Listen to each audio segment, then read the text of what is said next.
We did it! Well done. And most importantly, you guys did it. Yeah, and I mean, we didn't win, but we didn't give up.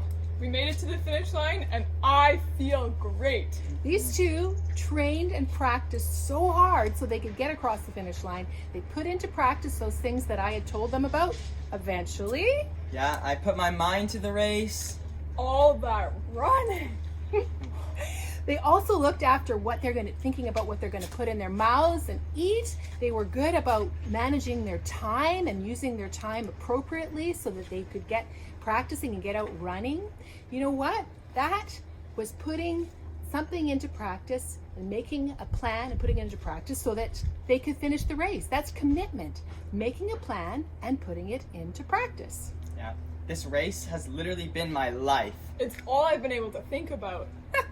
Life can be kind of like that. Life is one of those things that when you commit to something that really matters, you practice. Like the lady that you're going to hear about in the Bible story today. But right now it's time to celebrate! Woo!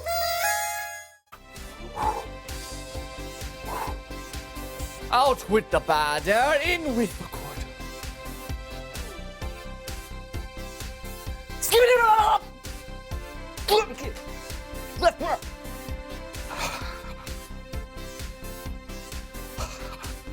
Come on, kick.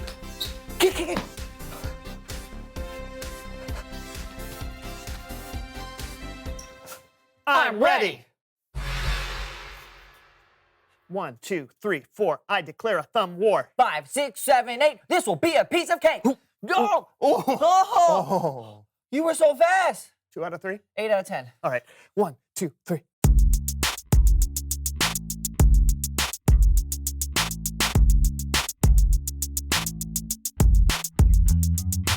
Hey everybody, I'm Brandon. And I'm Lawson. And welcome to the So-and-So Show. And I personally am very excited to be here today because I have something special up my sleeve. Oh, really? You got a surprise for us? No, I have something special up my sleeve. Oh, you meant that literally. I mean, usually when people use that expression, it's because they have a surprise or they have something unexpected to share. Oh, well, I have that too. Oh, really? What is it? Please welcome someone who knows stuff. Ooh.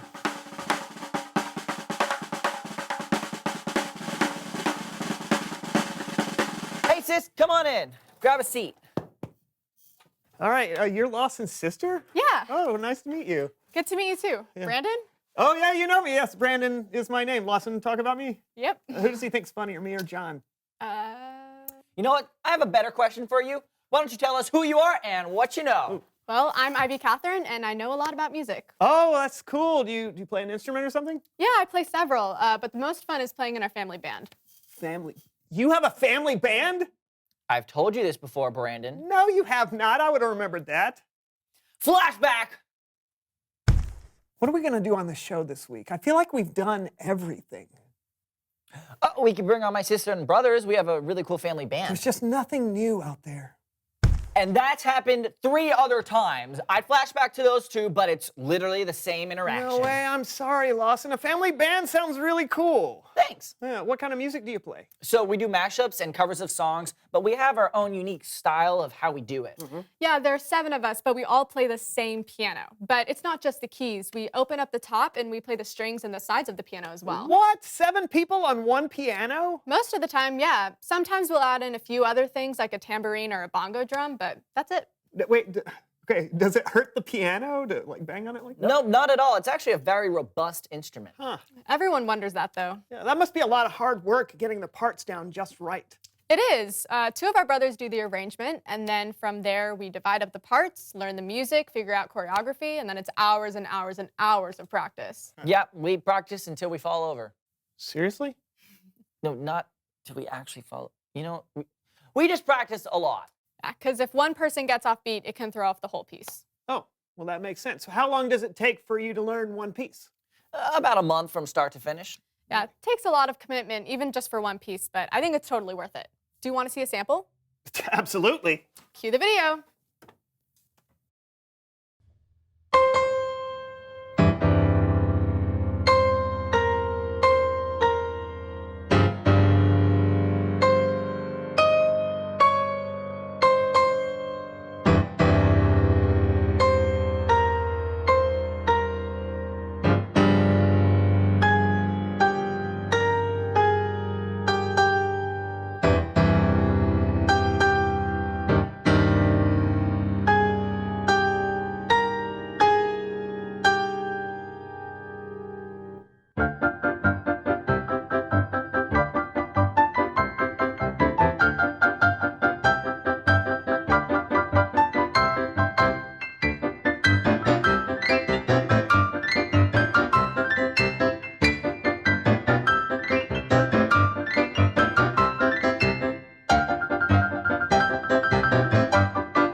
Wow, man, that was awesome. You guys, thank you for coming on the show, Ivy Catherine. You're welcome. Thanks for having me. Oh man, Lawson, that was great. Seriously, you should have told me you had a family band sooner. I did, Brandon. It's I Bible told- story time with Kellen.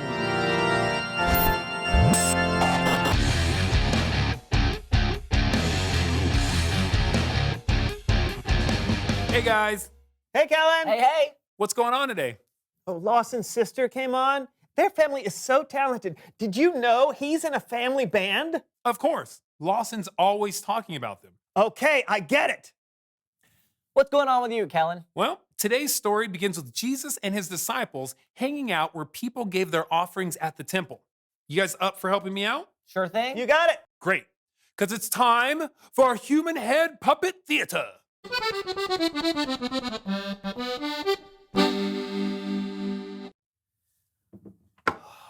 Whoa. Sure is a big crowd of people to give money at the temple today, right, Jesus? I have so much money. How should I lighten the load of my heavy pockets? I guess I'll give some to the temple, to God, because I'm so generous.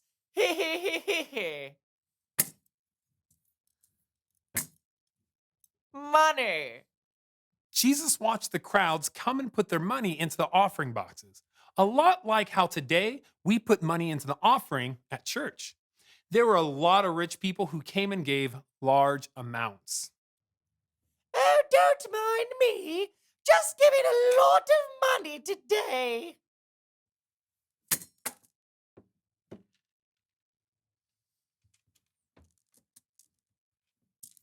Wow, the people here really are generous. Don't you think so, Jesus?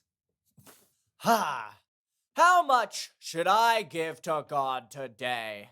I have a lot. I suppose I can give a lot. Ooh, look at me being all generous and stuff.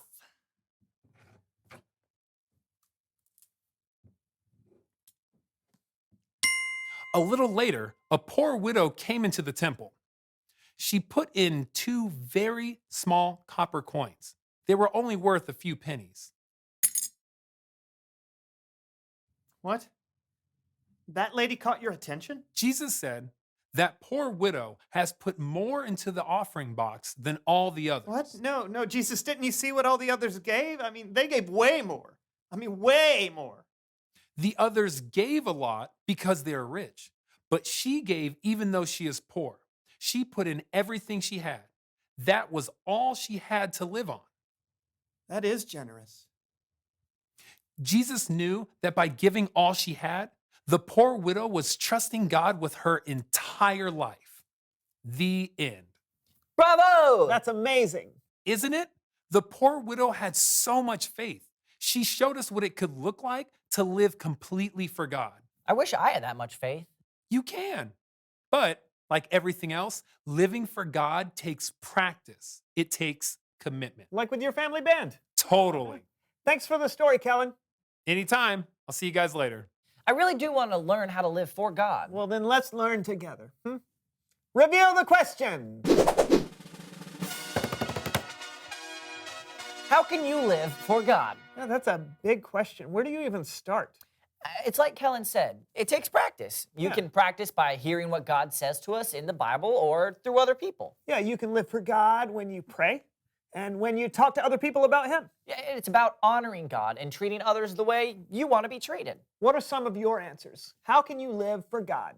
You guys talk it out, and we'll see you next time. I'm Brandon. And I'm Lawson, and this was the So-and-so Show. Show.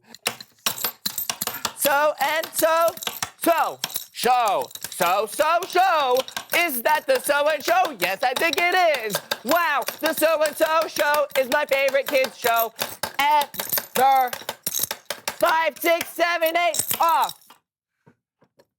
Coming to a streaming service near you. Recorder solo. Oh, no.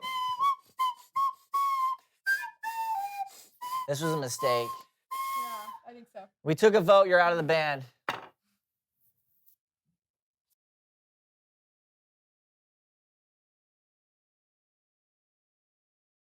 I believe we've come to the end of our month talking about commitment, making a plan and putting it into action.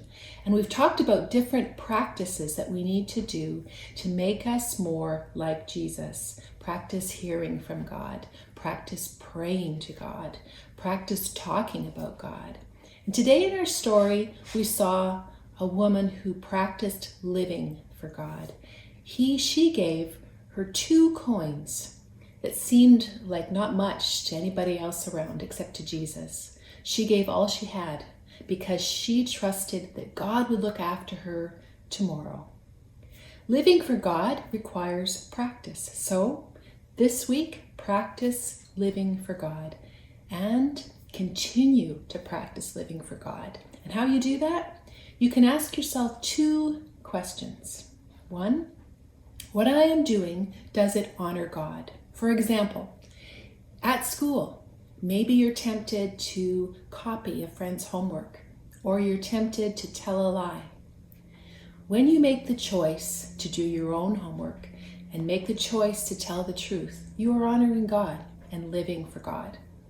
Or another question you can ask yourself is, what I'm about to do show love to others?